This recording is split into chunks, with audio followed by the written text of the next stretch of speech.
بسم اللہ الرحمن الرحیم. محترم ناظرین السلام علیکم. ایک افسوسناک خبر آپ نے بھی سنی ہوگی کہ جہلم سے تعلق رکھنے والے انجینئر محمد علی مرزا صاحب پر کل ان کی جو ویکلی درس ہوتا ہے جہلم میں، اس کے بعد ملتے ہوئے اور تصویریں کھنچواتے ہوئے کسی نے ان پر چاقو سے حملہ کیا، جس میں وہ زخمی ہو گئے اور ان کو اسپتال منتقل کر دیا گیا اور حملہ آور کو لوگوں نے پکڑ کر پولیس کے حوالے کر دیا.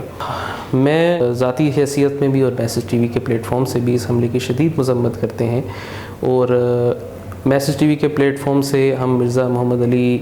صاحب کے جو علمی چیزیں تھیں جو ان کے خلاف ہم ایک عرصے سے کام کر رہے ہیں اور علمی لحاظ سے مختلف علماء کرام ان کے جوابات دے رہے ہیں،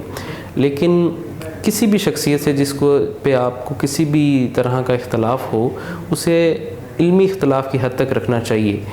اس طرح کے شدت پسندانہ طرز عمل، کسی پر حملہ کرنا، میں نہیں سمجھتا کہ کوئی بھی باشعور مسلمان یا انسان اس کی حمایت کر سکتا ہے.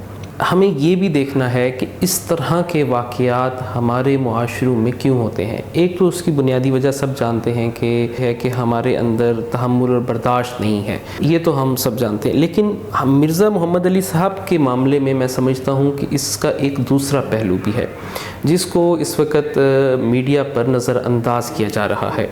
اور وہ پہلو یہ ہے کہ مرزا محمد علی صاحب نے جس انداز سے تمام مسالک کے خلاف گفتگو کا آغاز کیا، اگر وہ صرف علمی دلائل کی حد تک ہوتا یا اصلاح کی نیت سے ہوتا تو میرا نہیں خیال ہے کہ اس طرح کے واقعات ہو سکتے تھے، کیونکہ پاکستان میں بے شمار علماء ہیں جو دیوبند مکتبہ فکر سے تعلق رکھتے ہیں، جو اہل حدیث مکتبہ فکر کے خلاف علمی انداز سے گفتگو کرتے ہیں، شائستہ انداز سے گفتگو کرتے ہیں، لیکن ان کا علمی رد کرتے ہیں. ان کے خلاف اس طرح کا نہ کسی کا ذہن ہے اور نہ لوگ اس طرح کے جذبات رکھتے ہیں. اسی طرح اہل حدیث مکتبہ فکر میں بہت زیادہ اس طرح کے لوگ موجود ہیں جو دوسرے لوگوں کے متعلق اس طرح کی گفتگو کرتے ہیں، لیکن وہ علمی انداز سے ہوتا ہے. دیگر مسالک جہاں پر بھی یہ فیکٹر آتا ہے تشدد کا، تو اس کی بنیادی وجہ اور روٹ کاز کو دیکھنے کی ضرورت ہے. میں یہ سمجھتا ہوں کہ اس کی بنیادی وجہ مرزا محمد علی صاحب کی طرف سے مقدس شخصیات کے اوپر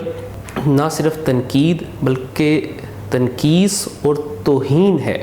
مرزا محمد علی صاحب کا جو پوری آپ اگر ان کا انالیسس کریں ان کی گفتگو کا، تو ان کی گفتگو میں جس سب سے بڑا اعتراض ہے جو دیگر لوگوں کو ہے، علمی اختلاف تو طاہر القادری صاحب سے بھی لوگوں کو ہے، علمی اختلاف تو اور بہت ساری لوگوں سے ہے، لیکن مرزا محمد علی صاحب کی جو گفتگو کا انداز ہے وہ توہین آمیز ہے، اور اس انداز سے صحابہ کرام بھی نہیں بچ سکے، اولیاء اعظام بھی نہیں بچ سکے. میں یہ سمجھتا ہوں کہ مرزا محمد علی صاحب کو اپنے اس انداز پر دوبارہ سے نظر ثانی کی ضرورت ہے، اور ان کے فالوورز کو بھی اس کی نظر ثانی کی ضرورت ہے. تو میں کسی بھی طرح سے یہ نہیں کہہ رہا کہ ان کے اس انداز کی وجہ سے ان کے اوپر کیا گیا حملہ جسٹیفائیبل ہے، بالکل جسٹیفائی نہیں ہے، لیکن ہر چیز کا ایک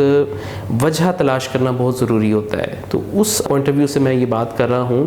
کہ مرزا محمد علی صاحب کی جو اس طرح کی باتیں ہیں جو مقدس شخصیات کے بارے میں، چاہے وہ کوئی بھی ہوں، مقدس شخصیات جن کے ساتھ لوگوں کو قلبی جذباتی وابستگی ہے، ان کے متعلق توہین آمیز گفتگو کرنا، اور وہ شخصیات جو اس دنیا سے گئے ہوئے جن کو 1400 سال گزر گئے، 1200 سال گزر گئے، 1000 سال گزر گئے،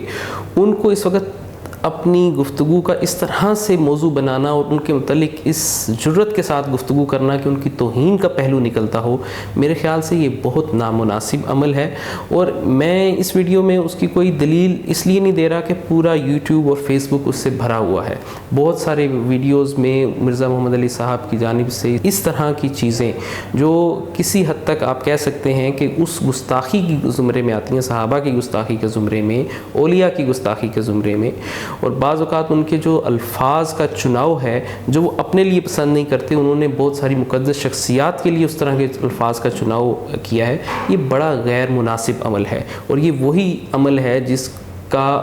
ہمارے معاشرے میں یہ کہا جاتا ہے کہ جی 90s میں ایک شدت پسندی اور بنیاد پسندی اور انتہا پسندی پھیلی تھی، تو اس کے پیچھے بھی کچھ اسی طرح کے محرکات موجود تھے. میں مرزا محمد علی صاحب سے، ان کے فالوورز سے اور آپ تمام لوگوں سے یہ ریکویسٹ کروں گا کہ آپ علمی اختلاف کیجئے لیکن شائستہ زبان میں کیجئے، طریقے سے کیجئے، سلیقے سے کیجئے. کسی کی مقدس شخصیت کو اس طرح سے ٹارگٹ کرنا جس کے ساتھ لوگوں کی مذہبی جذباتی وابستگی ہے، ان کو توہین کا پہلو اس میں نہیں نکلنا چاہیے. اور یہی پیغام ہے آپ سب کے لیے اور ان لوگوں کے لیے جو فرط جذبات میں آ کر اس طرح کے اقدامات کرتے ہیں. میں ان سے بھی یہ کہوں گا کہ اسلام اس چیز کی قطعاً اجازت نہیں دیتا. یہاں تک کہ گستاخ رسول بھی اگر کوئی ہوتا ہے تو تمام علماء کا اس چیز پر اتفاق ہے کہ ریاست کا کام یہ ہوتا ہے، حکومت کا کام یہ ہوتا ہے کہ وہ اس کو اس کے کیفر کردار تک پہنچائے. انفرادی طور پر کسی شخص کو یہ بالکل آزادی نہیں ہے کہ وہ خود سے اٹھے اور جذبات کا اظہار کر کے کوئی اس طرح کا قدم اٹھائے، کیونکہ اس طرح کے اقدامات سے معاشرے زندہ نہیں رہ سکتے. یہ طرز عمل کسی بھی معاشرے میں کسی بھی طرح سے قابل قبول نہیں ہے، کیونکہ اس طرح سے تو پورا معاشرہ ہی بکھر کر رہ جائے گا. تو میرا اس ویڈیو کے ذریعے یہی پیغام ہے کہ اختلاف کیجئے، علمی انداز سے کیجئے. کسی بھی شخصیت، کسی بھی دینی شخصیت اور کسی بھی مذہبی شخصیت اور خصوصاً مقدسات جو ہیں جس میں ہمارے خصوصاً صحابہ کرام اور اولیاء موجود ہیں، ان کی گستاخی کا پہلو کسی بھی آپ کی تقریر تحریر میں نہیں آنا چاہیے اور اس سے ہم سب کو احتیاط کرنی چاہیے. بہت شکریہ. السلام علیکم.